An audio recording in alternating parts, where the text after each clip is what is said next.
So I think I may have solved the problem of free will.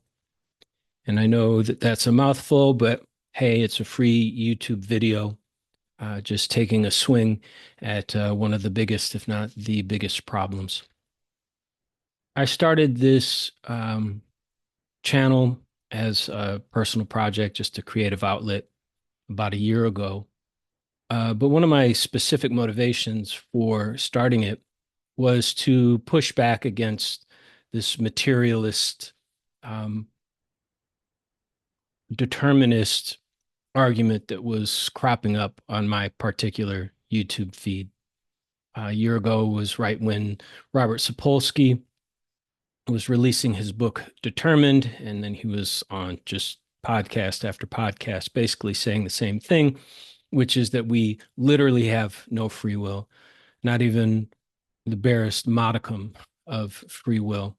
And you add to this voices like Sam Harris, who's essentially made the same argument, and Sabina Hassenfelder, considers herself a super determinist. Um, that bothered me, both because I think it's just factually wrong, but also because it has all these negative consequences, whether people want to admit it or not. So I did my best to think through the issues and push back on it. And I actually had a good time doing that. For me, this is sort of like a game of chess. It's just a way to engage, compete, be creative, that sort of thing. And so what I'm saying today builds on other videos that I've done. But, when I was engaging in this debate, um, one of the things that I noticed was both sides have an accounting problem. From Robert Sapolsky's point of view and from Sam Harris's point of view, they would challenge me with an accounting problem that would go as follows, essentially. They would say to me, you can't account for this thing that has free will, this mechanism, this way in which consciousness would push on material and would choose between possible futures.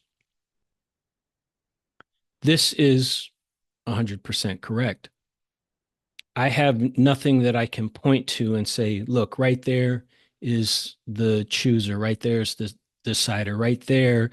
The universe could have gone in one direction, but because of an act of free will, it went in another direction. However, I would counter in return that while I can't account for this one thing, determinists can't account for then all the, nearly infinite other specific conditions that would be, moving my mouth, without my free will, me speaking here into the microphone, into the camera is a physical act. Something is animating the material that is my body. If you claim to be a strict determinist, if you claim to be essentially a super determinist, and this is the very fringe position that very clearly Robert Sapolsky stakes out. He says he's part of a lunatic fringe that believes there's no free will at all. There would still be, from the moment in time that you're trying to account for moving backwards, this chain of causation. And he can't account for that chain of causation either. He can only just sort of wave at this enormous cloud of complexity and say somewhere in there is this chain of essentially just the conservation of momentum that would, in principle, stretch all the way back to the Big Bang, the initial conditions. And I found, the whole thing fascinating to actually be actively involved in the conversation. Like I'm sure many people, learn best through doing. When I'm engaged in the actual thing, I have a much better feel of its meaning, of, its truth. That's the way it feels to me.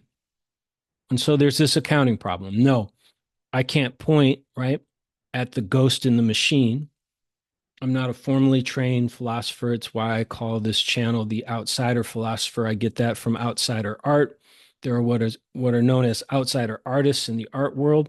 And when they display, when they're in, studios and in museums, if they aren't from a specific school and if they haven't been trained in the, history of art in general, they're considered outsider artists. But there's a lot of really good art, to me, some of the best, if not the best, work, the work that really resonates with me personally. It's not just a dot on the wall, but it's an actual creative production of an individual who just has artistic talent, has their own thinking, their own motivations, and they put it out, and it's not related to all these different schools.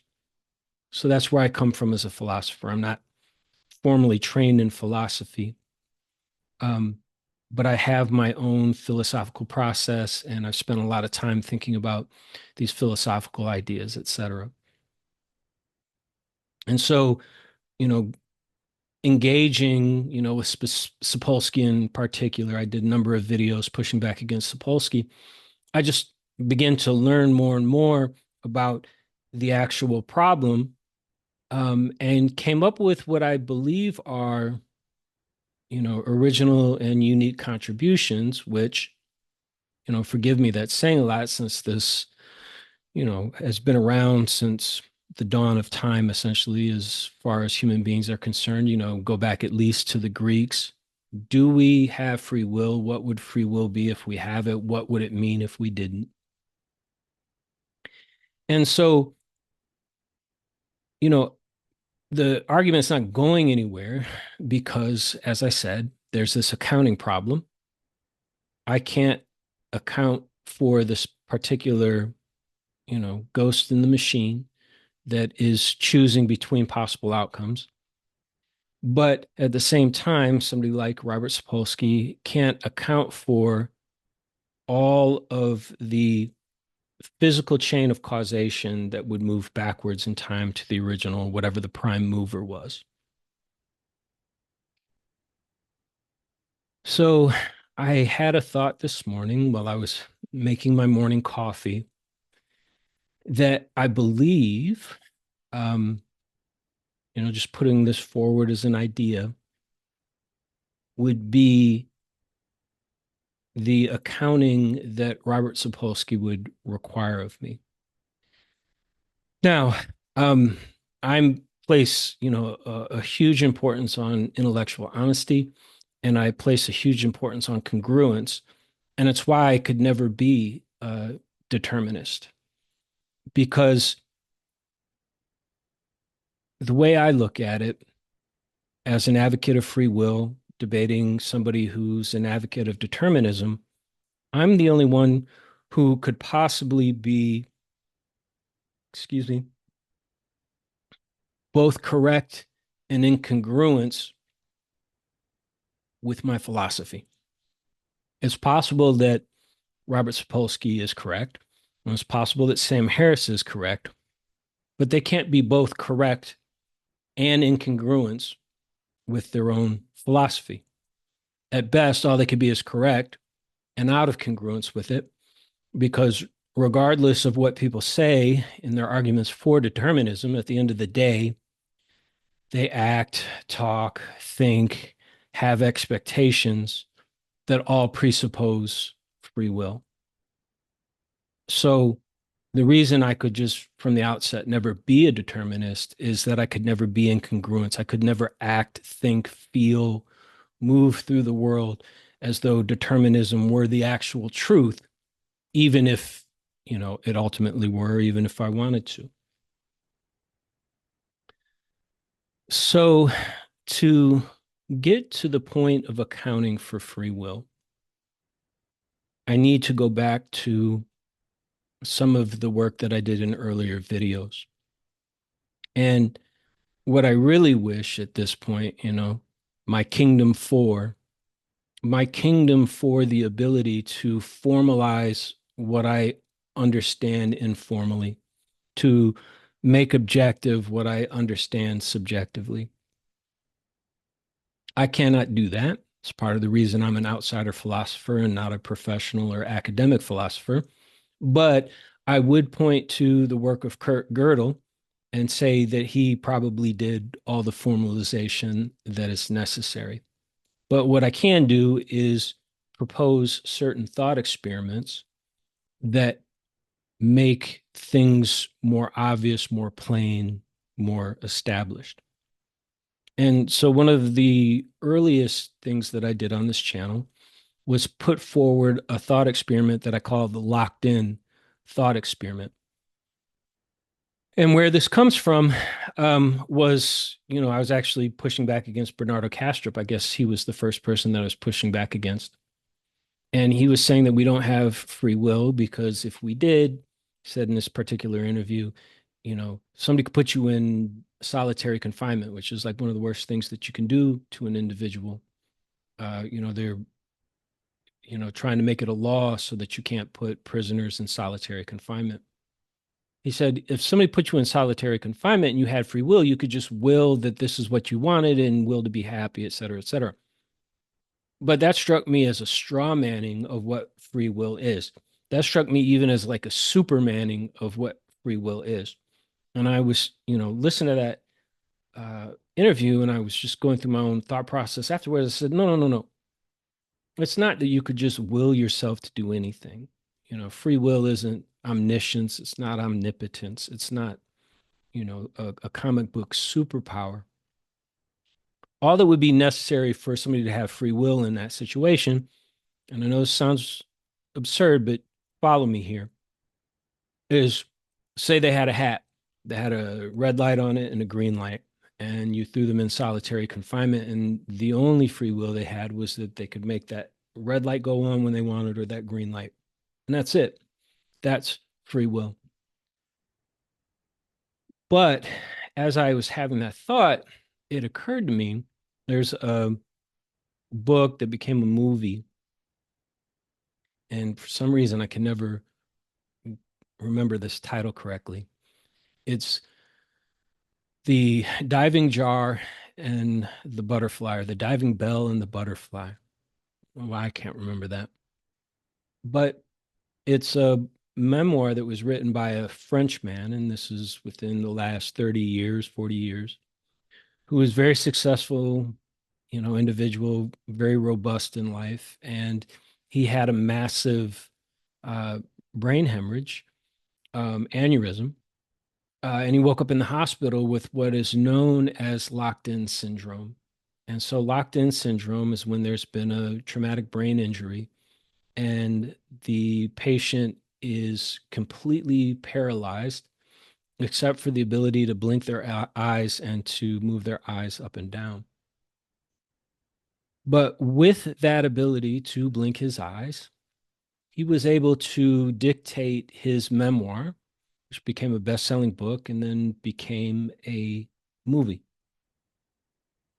And so that's what I was thinking. Okay, so it could just be something as arbitrary as being able to make a red light go on or make a green light go on. But just with that binary, just with that ability to toggle between two states,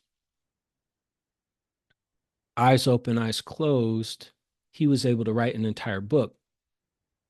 And so, taking the thought experiment to its conclusion, what that means is that any iota of free will, any control, any ability to toggle between any binary, no matter how small, indeed, it has nothing to do with size at all.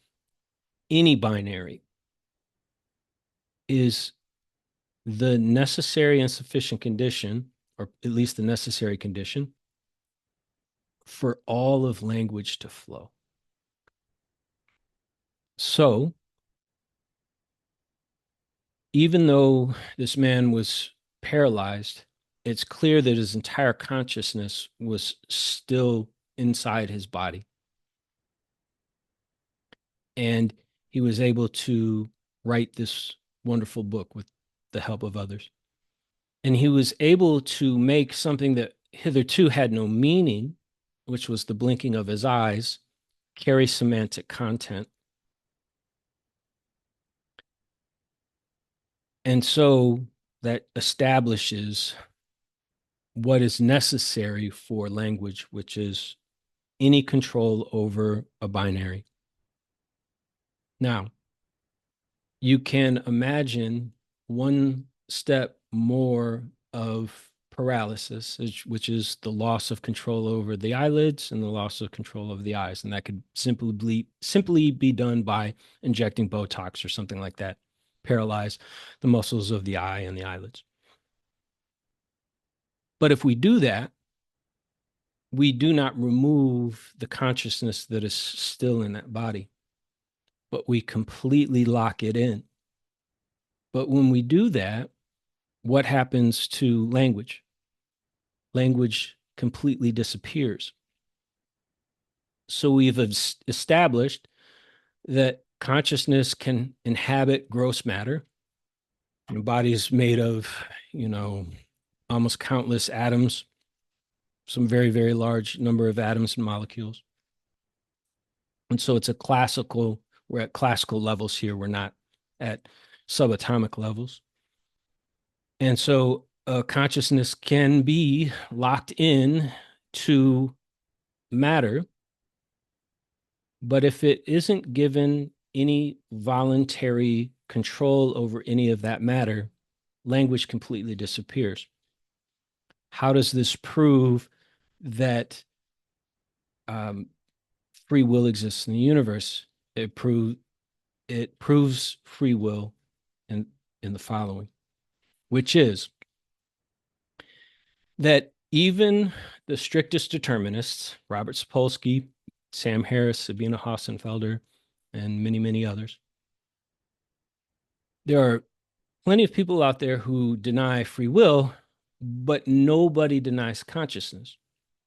However, if you're a determinist and you say that consciousness can exist in the universe, but it can never access free will, it can never move matter around of its own accord, then what you've done is you've locked in that consciousness. You admit that consciousness exists. You admit that consciousness is in matter, but it has no ability to move that matter, which means you've given it complete locked in syndrome. How do you account for language? You can't. The moment you give that consciousness any voluntary control over any bit of matter, even if it's just one atom, even if it's just the spin of one subatomic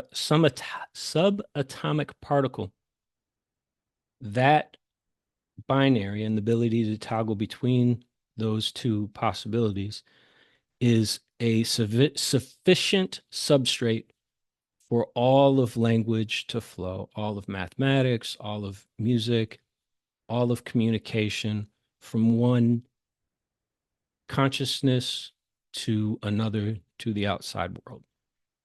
So that's the locked in thought experiment.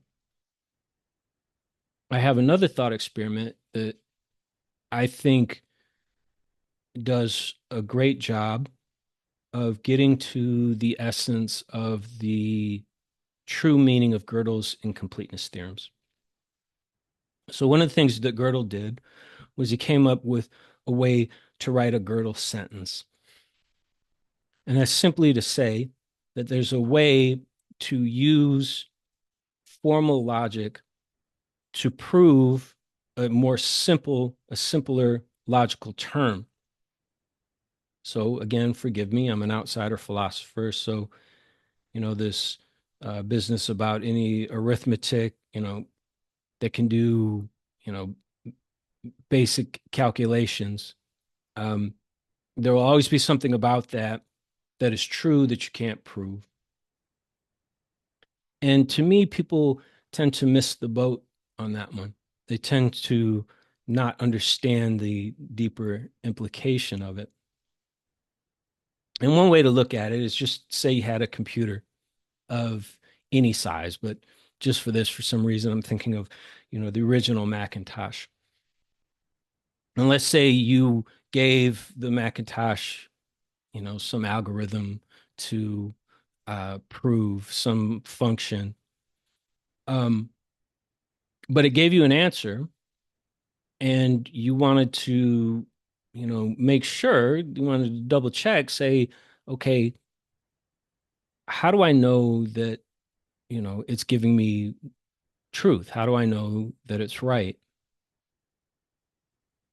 You could, of your own accord, do the math or whatever it is and come out and check and say, okay, this is the right answer. And it, you know, tallies with the answer that the Macintosh gave. Therefore, the Macintosh is correct. The problem with that is that negates the purpose of having the Macintosh in the first place. The Macintosh is there to formalize this idea that you're trying to get to the truth of. In other words, the Macintosh is objective, your understanding is subjective. So what you can do is you can bring in a second Macintosh to check the work of the first Macintosh. Problem with that is that you're going to have to code in a new process for that Macintosh to check the first Macintosh. And the first Macintosh can't prove the second Macintosh because the second Macintosh has an added layer of complexity that is necessary to check the first one. If you question the second Macintosh and you again want an objective proof that the Macs are lining up, you would have to then bring in a third one that would have an even greater level of complexity to check the second one to verify that the first one was correct.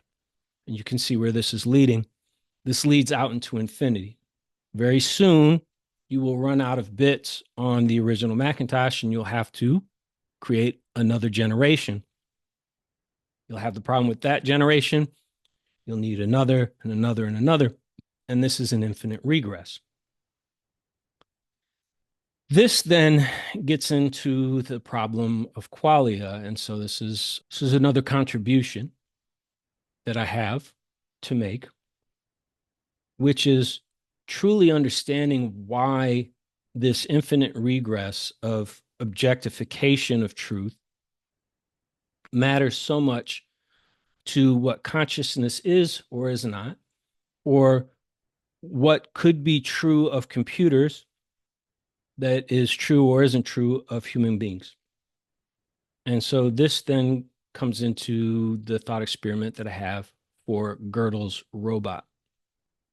And this, I think, is a new idea or a new way to interpret and understand the deeper meaning of Gödel's incompleteness theorems,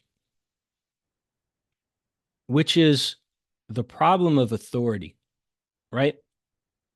I bothered to run this program on the first Macintosh because I wanted an objective proof of the problem that I was studying, the idea I had, whatever the algorithm was. And I wanted to objectify, make objective that truth. That's a matter of authority. That's what I'm looking for. I'm looking for authority. And I'm looking for that authority not to have to trace itself back to my own subjectivity. But ultimately it does, because every time I try to objectify it, if I then want to make sure the thing that I've objectified is true and I want to stay in the objective world, I'm just spinning off this infinity. And so this has to do with the problem of qualia. And I say this in another video, and I think it's an elegant statement. But if you think of consciousness as a jigsaw puzzle, consciousness would be the entire jigsaw puzzle, but every piece that jigsaw puzzle would be made of would be qualia. So perhaps the most the easiest, the one that, just cuts through the bullshit, the easiest qualia to consider in this thought experiment would be the problem of pain. Why are things painful? What is pain? You feel pain and you just know that you felt pain, right? And this is the authority. Your feeling, your experience of the qualia of pain is your authority of pain. Now, let's say you and I are together and I say, I feel pain. And you look at me and you go, what is this pain that you're talking about? Right? Remember the problem of accounting that I was said at the beginning? How can you account for this pain? You say to me, I don't believe in your pain. I don't believe you feel pain at all because you keep talking about this pain and it's not real in my world. And I say, well, your pain isn't real to me either. Right. And so I look at you and I just, punch you in the nose. And you go, oh, son of a bitch, that hurts. And go, see, I don't feel your pain.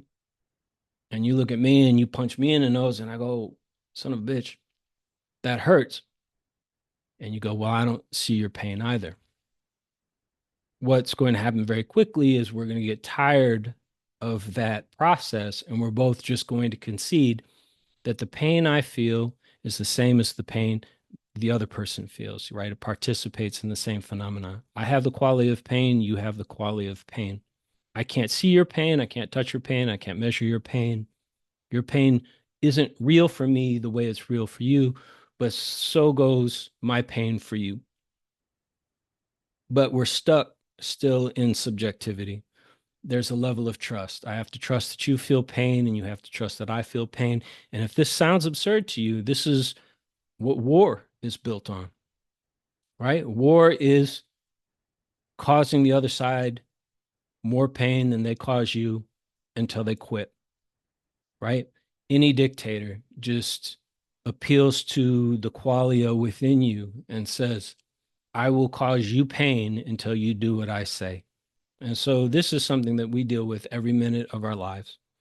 It's, unspoken, perhaps unconscious for most people, but it's still this reality of this subjective experience that we have. And we are all the authors of our own pain and the authority of our own pain. And that is all a subjective experience. Doesn't mean it's not real. It just means it's subjective. Now, let's say we had an android in the room with us, and the android goes, ooh, hey, I feel pain too. I want to play this game. Go ahead and punch me in the nose.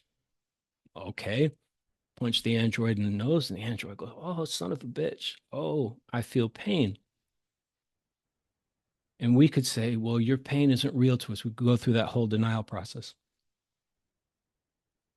Except there's something that we could require of the android that we can't require of each other, which is, Android, you are a computer. You run on ones and zeros. You're all algorithmic. Show us the string of digits that is your pain. And the Android would have to do that. The Android would have to take its skull cap off, show you inside, and go, what would be the RAM in a computer. See this line of ones and zeros? That's the program in my brain that is pain. But what's the problem with that? The problem with that is that those ones and zeros are objective. It's just like that original Macintosh. And since there's this objective series of ones and zeros, what we can do for that is write a Gödel sentence for those ones and zeros.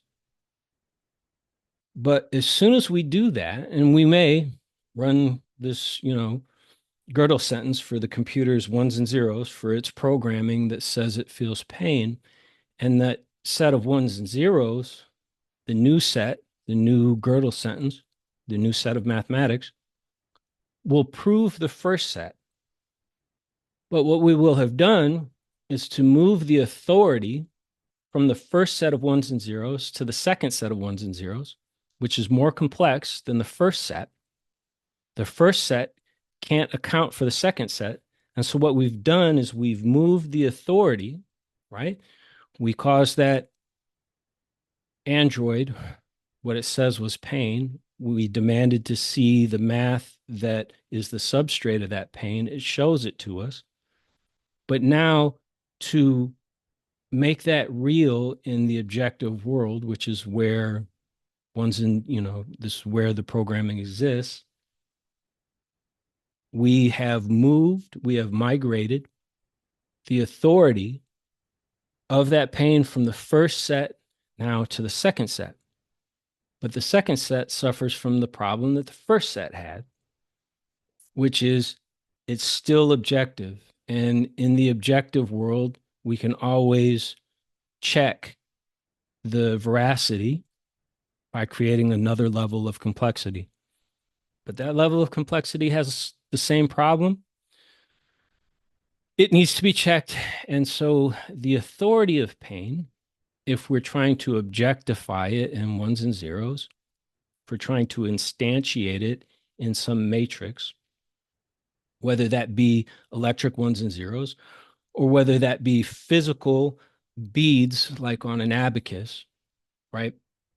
The truth of, and this is the way out of, just any worries about, can computers ever be conscious? No, they can never be conscious. Here's why. Because a field of beer cans can never be conscious. And now you're like, oh my God, this guy just absurdity upon absurdity, but it's not. You can do math in a field of beer cans, or you can do math in a field of electric ones and zeros and circuits. There is no difference other than speed, but that speed is still, far beneath the speed of light. We keep getting stronger and stronger computers, but it still takes time to run things. Things still have to boot up. And so any program in principle, in reality, that you can instantiate in a microprocessor, or that you can use the microprocessor to shuffle around the RAM, you could do the same thing in a field of beer cans. It would take you longer, it would be bigger, it would be impractical, but in principle, it would be the same thing. So if anybody ever tells you that a computer can be conscious, what they would have to also say is that a field of beer cans can be conscious, because you can do math in a field of beer cans, or you can do math in a computer. And so it's this objectification problem. Anytime we try to put meaning on the outside, we run into this infinite regress that constantly takes the authority out into infinity. And so what that should make apparent right away is that your subjectivity is not substrate in anything physical, but also that your subjective experience is infinite. Because if you were to try to make it a material thing, it would be an infinite regress. And yet you feel pain and I feel pain. So any qualia, and that's what pain is, it's a qualia, but your, experience of red, these red, flowers, the painting of flowers over my shoulder, anything, any flavor that you've ever had, any feeling that you've ever had, these are all qualia. And in order to try to create that in a computer, you would need an infinite computer essentially to do that. And this then establishes that you, as a conscious being, your substrate is infinite. Your body is finite, yes, but your substrate is infinite. So this then comes around to the thought that I had this morning, because I take these things very seriously. When, somebody like Robert Sapolsky would say, somewhere he says, show me the neuron in the brain that fires of its own accord. Show me the neuron in the brain that doesn't fire as the product of other neurons, pushing against it. And then I'll believe in free will. But every neuron is receiving electricity, energy from other neurons, and is then sending that electricity, that energy out to other neurons. And there seems to be no uh, free neuron that can just do whatever it wants, free of the laws of the physical universe. This seems like a very devastating point. And I've been thinking intensely about it for the last year, indeed for, a few decades at least. Everybody admits consciousness, but it seems about half of people admit that that consciousness can push on matter, can choose between possible outcomes. And there's the other camp, the determinists, who admit that there's consciousness, but they just say it's locked in. You wouldn't be able to account for the emergence of language, but they would say there's no way. Where is this consciousness pushing on matter? And so, it's clear that if consciousness is able to push on matter, is able to change the outcome, if there are possible futures to select from that aren't predetermined, and this is what determinism means. It means that the present was predetermined from the past and that the future is inherent in the present moment, and it's just a domino chain falling forward.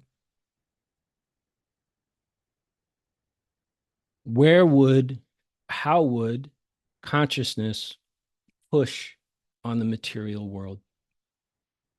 It would have to be incredibly subtle. And given that, with something like the Large Hadron Collider, we are able to study subatomic particles, spins, things like that. And we still don't see any mechanism for consciousness to push on matter. Where would it come from?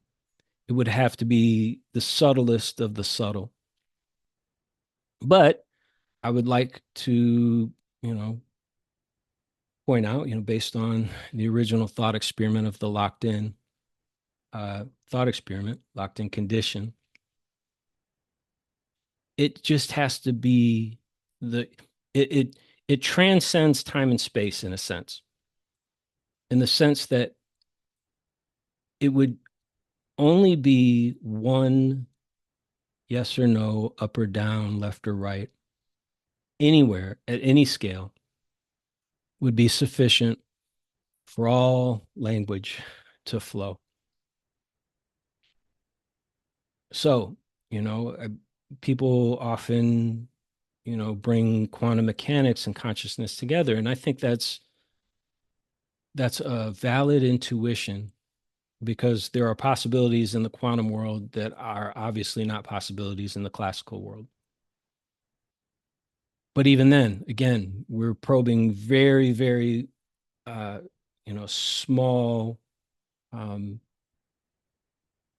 distances, the subatomic realm, and we still don't see any window for consciousness. And so, I've had the thought along the lines of quantum mechanics, and forgive me, I know people will bring up quantum mechanics all the time and they're way out of their depth. So that's disclaimer from the start. But, there are these things like, spin of an electron, a spin of a subatomic particle. And you have, one spin or you have another spin. And so here's this binary. And if it's possible for consciousness to make a spin in one direction and not another, that would be a sufficient binary, toggling between a binary to let the power of language flow. But even that doesn't seem to be the case. because I would concede that at this point somebody would have seen some evidence of it. And so I was thinking, perhaps, when you deal with Roger Penrose and Stuart Hameroff and their OR and the microtubules,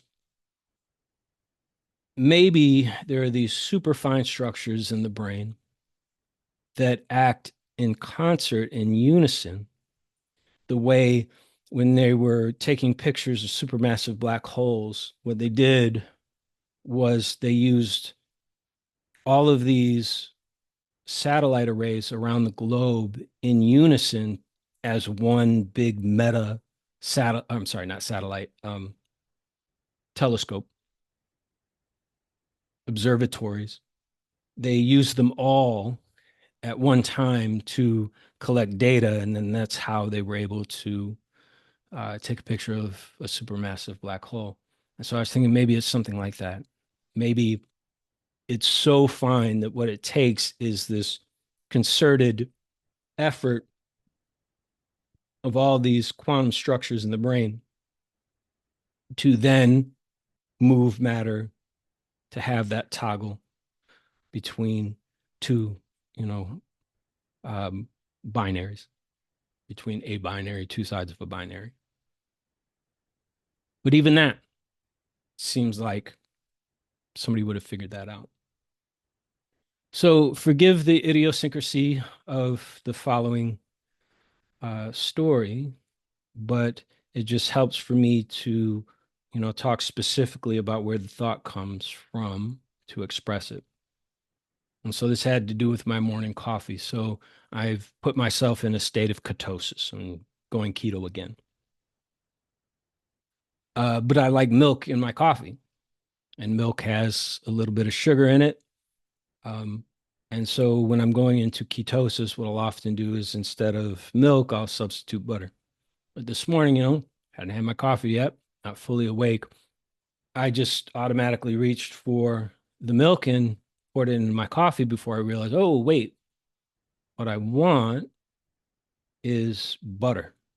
So here I have a binary. I have milk, the possibility that milk enters my coffee, or the possibility that butter enters my coffee. What somebody like Sapolsky or Harris would be saying in essence is that while I'm faced with a choice of milk or butter, the choice is being made for me by the informational, the data content, information content of milk and butter. But it's not a it's not an objective reality. It's a subjective reality. I'm not saying that milk doesn't objectively exist. I'm not a solipsist, and I'm really more of a realist these days than anything else. So milk exists. It's got its chemical properties. Butter exists. It's got its chemical properties. The milk jug's a real physical thing in my hand. The butter's a real physical thing on the counter. But what they would be saying is that the program in my mind is dealing with the properties of milk and the properties of butter. And based on that program, the properties of each interact. And it's a perfect mathematical calculation that just guides my body through space and time. And that, as depressing as it sounds, it's just a chain of physical causation going all the way back to the Big Bang. The Big Bang exploded, and it was determined this morning that I was going to put milk by accident in my coffee instead of the butter that I wanted. But that's not really what's going on. What's really going on is that I, as a conscious being, am faced with the qualia of the experience of milk and the qualia and the experience of butter, which, put another way, is the meaning to me of each. And because that binary is a binary between qualias, it's a binary between infinities. And therefore, can't be a product of mathematics, can't be a product of an algorithm, it can't be an algorithmic process, can't just be direct inputs that are perfectly computed in time and space. What I'm faced with is this deep meaning of the milk and the butter. I really want the milk, but I don't want the milk. I want the butter, but at the same time, I don't want the butter.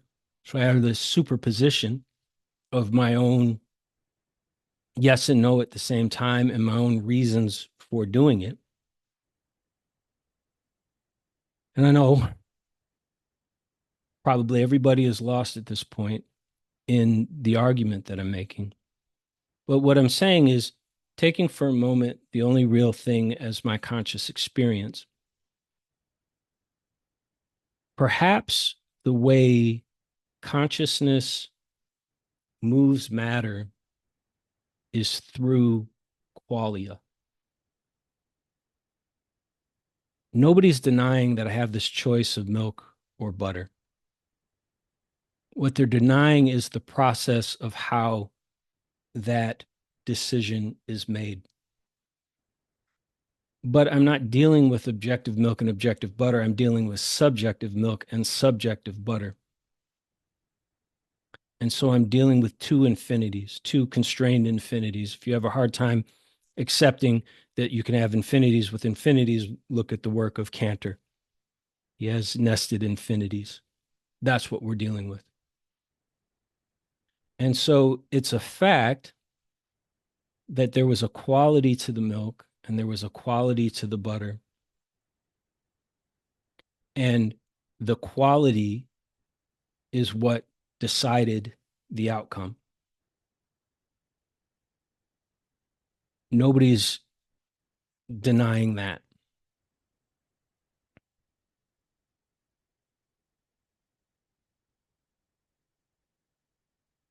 Forgive me. And, this is just, it's one of those things, you don't know what you say. You don't know what you think until you hear yourself say it.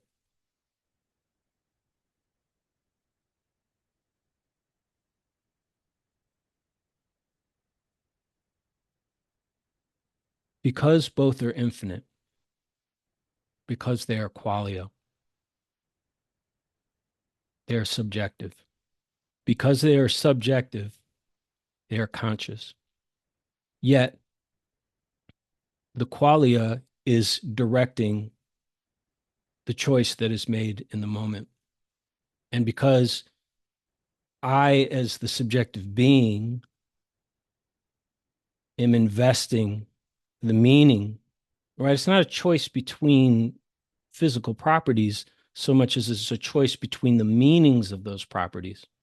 And so it's the same lesson from the Gödel's robot thought experiment, which is that what I'm dealing with are infinities, and those infinities can't be inherent in just the physical properties of the physical milk and the physical butter. They have to be subjective qualities. So perhaps the way consciousness creates choice is through the qualia that it invests in things. And these will always then be outside of the material, yet will clearly affect physical outcome. Again, I mentioned that a dictator, uses the objective, subjective of your pain, right? Nobody can see your pain. Nobody can track it down. Nobody can weigh it. Nobody can measure it. We don't know what the speed of your pain is. But we objectively know that that subjective reality is there because causing you enough pain will move your body in space. And so the way that the dictator moves you is by investing a certain quality in your experience. And based on that quality alone, not based on any physical interaction, but just based on that quality alone, will lean on the actual physical matter that your body's made of and move you in one direction or another, just with the feeling. But we know that that feeling can never be objective, even though it's moving things in objective space. So perhaps the way that consciousness moves matter is through qualia. And, you know, this is just me, thinking it through in real time. Somebody put a wonderful comment on one of my earlier videos. He said it was just great to watch real time cogitation. So this is real time cogitation. But it is the mystery of meaning which we've established is infinite and therefore can't ever be the outcome of some exterior mathematical algorithmic material objective thing, but clearly moves bodies in space. And so perhaps the way that consciousness is moving matter is through qualia. Perhaps qualia is the window through which we move our bodies, because every moment of every day, you are responding to feelings. You are responding to wants, desires, pain and pleasure, emotions. And the essence of these things are not finite and they're not material. They're immaterial and they are infinite. Yet, you know from your own experience that if, somebody put a nice cupcake on the counter and said, you can have that if you want it, the wanting isn't coming from the cupcake. The wanting is coming from the quality of that cupcake, the quality of the experience of that cupcake, which is subjective and then must come from consciousness. So through that qualia, consciousness is moving your physical body through space. And I know that sounds ridiculous, but I think part of the reason why these enigmas have been so hard to crack is because it takes that type of thinking, forgive me, outside of the box, but serious outside of the box thinking. It takes this sort of negative logic such that you have to understand, the difference between the inside and the outside, and knowing that the quality of something can never be its exterior objective reality. It always has to be its interior subjective reality. And we all have the experience of our subjective reality pushing us, our physical bodies, in certain directions instead of others. And so perhaps the chain of causation comes from consciousness through qualia back to the body and then moves it. Anyway, just a thought. And maybe I'll be able to build on and develop that in the future.